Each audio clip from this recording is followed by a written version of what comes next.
Welcome, I'm Ginny Hallam of Halborns, and you're listening to our 10 Minutes With series. Halborns are part of the fantastic Empowering People group who support with tech-enabled people solutions, and part of our support is this 10 Minutes With series.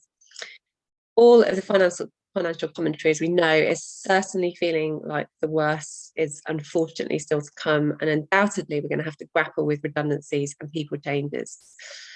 People teams will be challenged and stretched, so the Empowering People group have decided to do some solution sharing to help.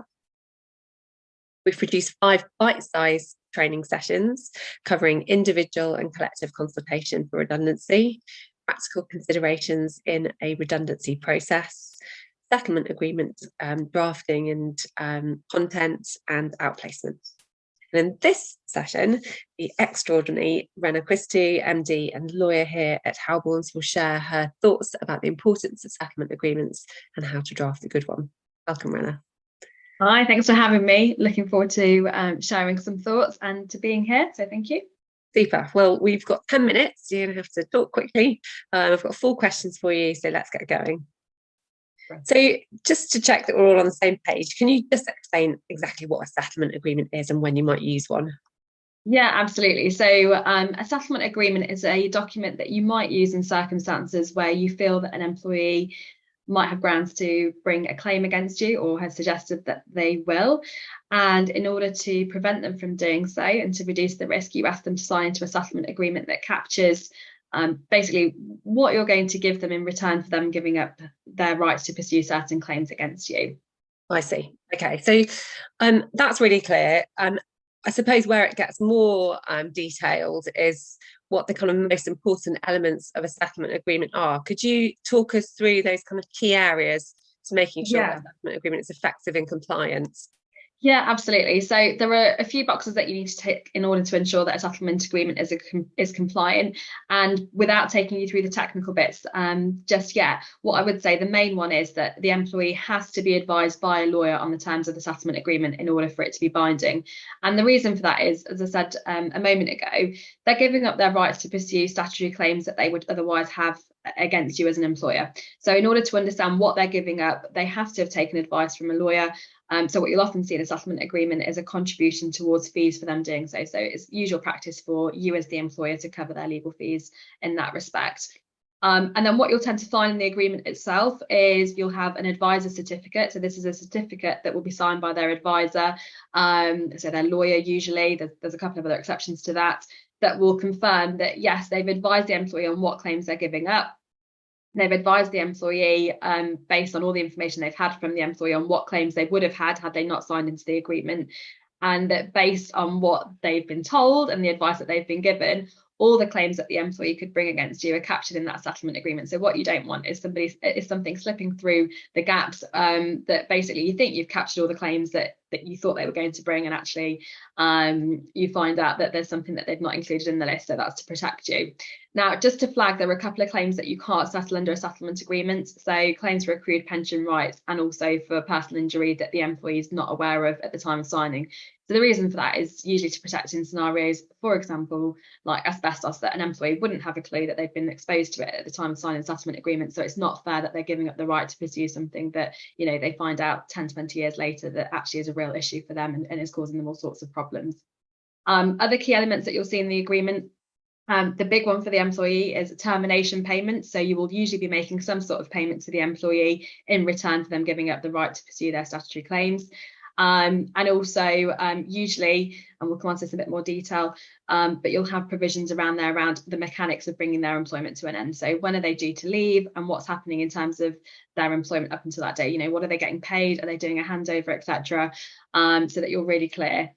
You'll usually want to, as part of the agreement as well, so yes, you're interested in buying out their statutory claims, but you'll usually want to include some commercial provisions in order to buy you some further protection as well, which I can take you through in a bit more detail. Yeah, I was just about to ask you actually what your top 5 tips for drafting a settlement agreement are. So it sounds like we might be coming on to one. Yeah, absolutely. So my first tip is keep it brief. Now I know that sounds usually quite difficult for us lawyers to do.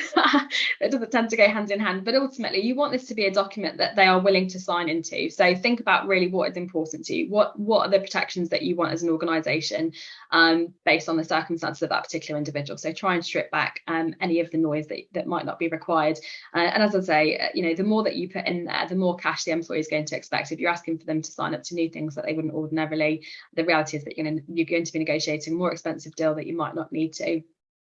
Be clear on what's being paid. So we've seen scenarios in the past where the tax implications haven't been particularly clear in settlement agreements that have landed in our inbox.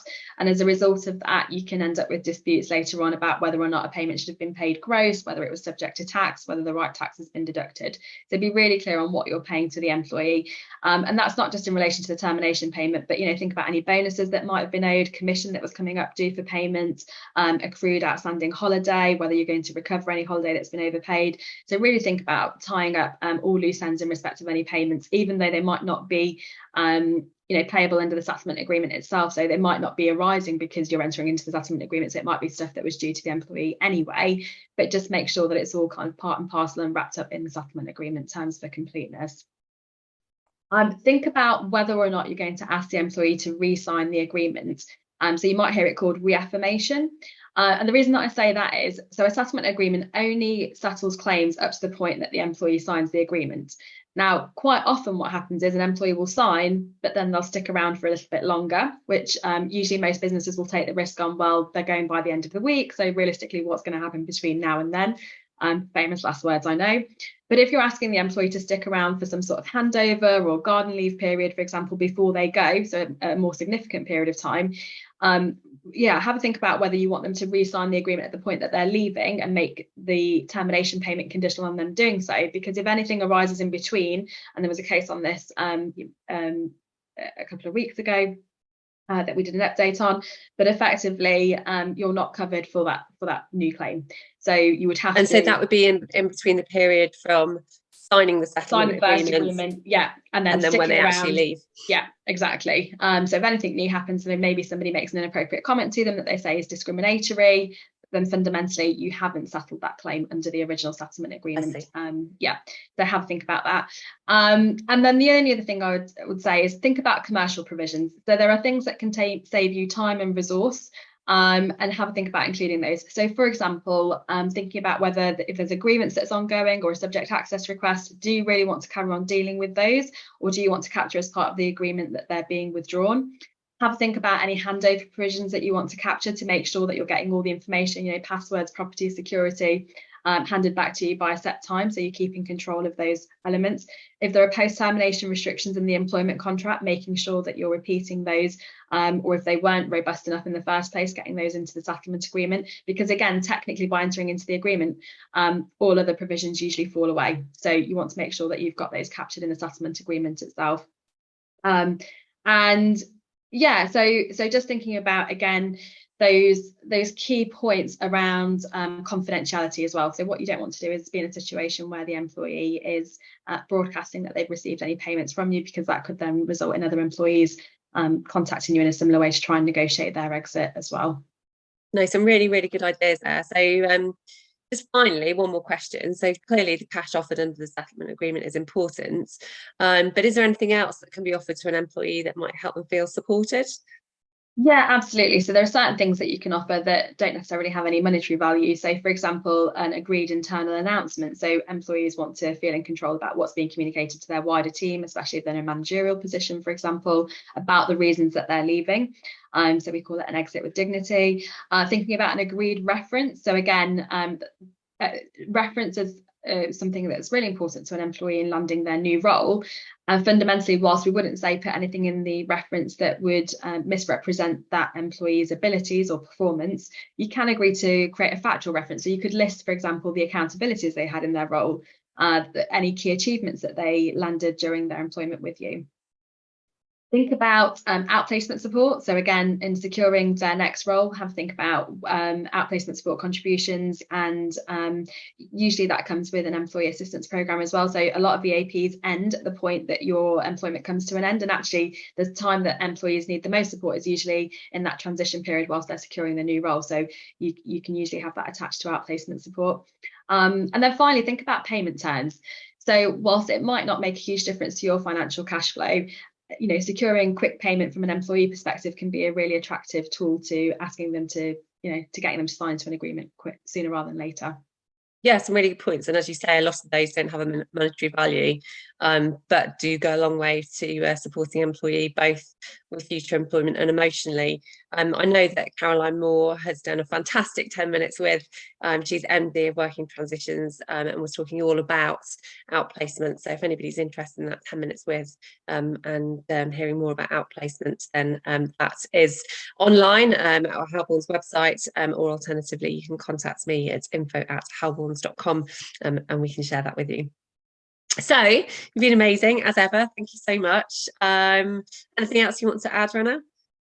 No, thanks for having me. All I would say is it might be worthwhile, if you are going to be offering settlement agreement terms, having a conversation early on to think about the right time to offer the settlement agreement as well, because depending on the particular scenario that you're faced with, sometimes it can be perceived pretty heavy-handed by an employee being landed with a settlement agreement. So again, it's probably worthwhile just having that initial chat just to see whether it's the right thing to do, or whether there's other types of agreements that might be more useful as well, rather than the traditional settlement agreement. Fantastic. Well, if you want to chat to Rena, again, just email me at info@halborns.com and we can tee that up for you. If you'd like us to look at a current settlement agreement that you might have and see whether it's fit for purpose and lawful, again, use the same email address and we'd be delighted to do so. Or alternatively, if you don't have a settlement agreement and might need one, then we've got plenty of solutions that we can offer and talk you through. Thank you so much again, Rena, and thanks everyone for joining us.